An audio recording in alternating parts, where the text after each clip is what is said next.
Bienvenue dans le tutoriel vidéo sur la planification des tâches et des projets avec StaffTimes.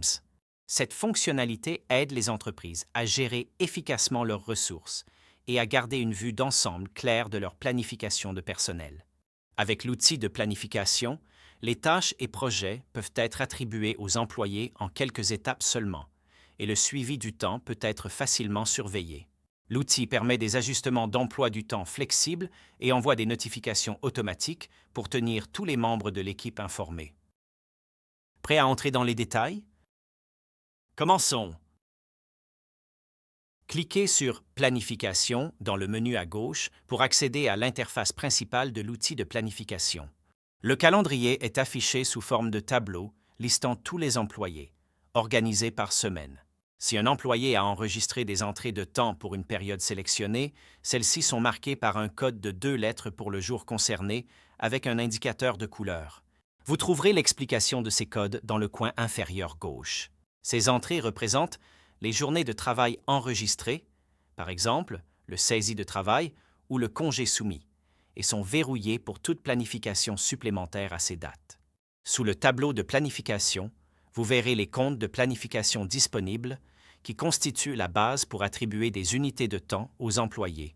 Un élément de planification, également appelé activité de planification, peut être utilisé de manière générale pour la gestion des horaires de travail de tous les employés ou assigné à un groupe spécifique pour gérer les projets et tâches de manière plus individualisée. Lors de la création de nouveaux éléments de planification, il faut déterminer le niveau de détail nécessaire pour la planification. Commençons le processus de planification. Dans cet exemple, nous allons créer un planning de travail de 30 jours pour l'équipe Nord-Ouest. Sélectionnez l'équipe. Utilisez le filtre « Équipe » tout en laissant le filtre « Groupe » inchangé. Choisir la période. Sélectionnez les 30 prochains jours comme période de planification. Sélectionnez l'élément de planification.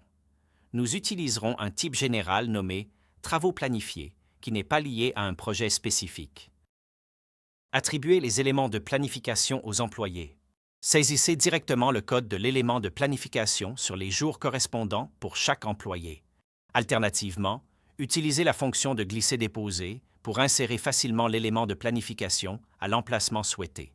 Le tableau insérera automatiquement la valeur des heures de travail quotidiennes de l'employé comme valeur par défaut. Vous pouvez ajuster cette valeur si nécessaire. Validation et sauvegarde. Une fois tous les éléments en place, validez les entrées et cliquez sur le bouton « Calculer le temps » pour obtenir le total des heures planifiées. Le total sera affiché sur le côté gauche du tableau sous forme d'équivalent temps plein ou de journée personne. Note: le calcul de journée personne est basé sur les heures de travail standard par jour. Nous recommandons d'utiliser les heures de planification quotidienne, généralement applicables comme base. Si des ajustements sont nécessaires, modifiez les entrées et recalculez le temps total. Une fois tous les éléments de planification ajoutés et le planning de travail terminé, cliquez sur bouton « Enregistrer le travail planifié » pour le finaliser. Les heures planifiées seront automatiquement transférées comme horaires de travail vers l'application MyTime, allouée aux employés concernés. Les éléments de planification enregistrés apparaîtront avec un cadre coloré, confirmant leur déploiement réussi auprès des membres de l'équipe. Pour référence générale, vous pouvez envoyer une capture d'écran du planning de travail par email aux membres de l'équipe en cliquant sur le bouton « Envoyer en fichier image ».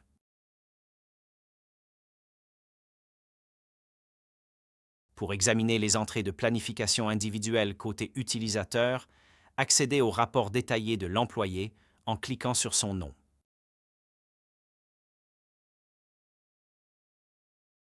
Dans le rapport détaillé, chaque entrée de planification pour la période sélectionnée est affichée sous forme de lignes distinctes, codées par couleur en fonction des paramètres de l'élément de planification.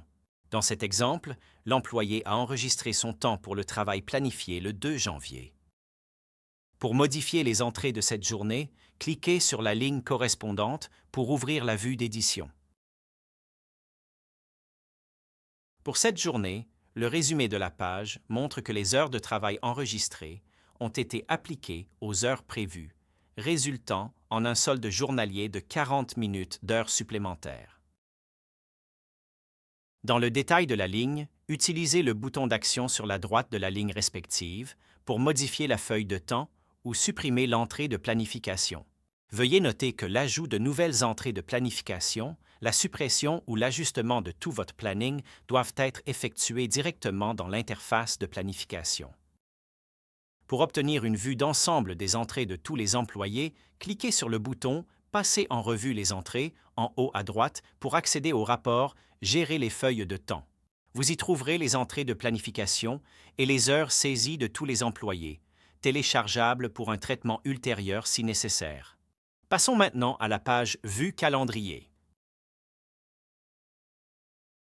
Cette vue fournit un aperçu tabulaire compact des entrées de planification, des heures enregistrées et des absences pour tous les employés. Ensuite, nous reviendrons à l'interface de planification. Pour configurer les éléments de planification et en ajouter de nouveaux, utilisez le bouton « Gérer les activités » situé sous le tableau de planification. Dans le menu « Gérer les activités », vous trouverez les types d'activités, temps de travail, absence et planification. Sous l'onglet « Planification », vous verrez les éléments de planification existants. Cliquez sur une ligne pour ouvrir sa vue détaillée. Les éléments de planification peuvent généralement être configurés pour utiliser automatiquement les heures planifiées quotidiennes ou attribuer un nombre d'heures fixe. Dans les deux cas, la valeur configurée peut être ajustée directement dans l'interface de planification selon les besoins. Veuillez noter que la configuration des éléments de planification avec des détails horaires, comme pour le travail par quart, est prévue pour un développement futur. Jetons un rapide coup d'œil à l'application mobile MyTime, utilisée par vos employés. Dans la vue « Activités quotidiennes », nous voyons à la fois l'entrée de planification déployée et une feuille de temps des heures de travail saisies. Les employés peuvent saisir leur temps de travail où le travail a été planifié. Il n'y a aucune restriction pour saisir le temps de travail. Cependant, l'entrée de planification ne peut être supprimée ni enregistrée comme favori et ni copiée sur d'autres jours, garantissant ainsi que l'administrateur conserve un contrôle total sur les plannings de travail. Passons à la vue hebdomadaire. Dans l'aperçu hebdomadaire, les heures saisies sont comparées aux heures prévues journaliers, fournissant un solde quotidien pour la semaine concernée. Veuillez noter que pour les employés configurés en mode de suivi basique, c'est-à-dire sans semaine de travail prédéfinie, seul le total des heures saisies seront affichés. Une fois que tout est configuré, les plannings de travail servent de base pour un suivi précis du temps de vos employés. À noter, l'accès à l'interface de planification nécessite une autorisation spécifique qui peut être accordée par le propriétaire du compte dans le menu « Gérer les administrateurs » à d'autres utilisateurs. N'oubliez pas de consulter nos tutoriels vidéo supplémentaires sur diverses fonctionnalités et de visiter notre page d'assistance où de nombreux articles utiles sont disponibles. Nous vous souhaitons un excellent départ.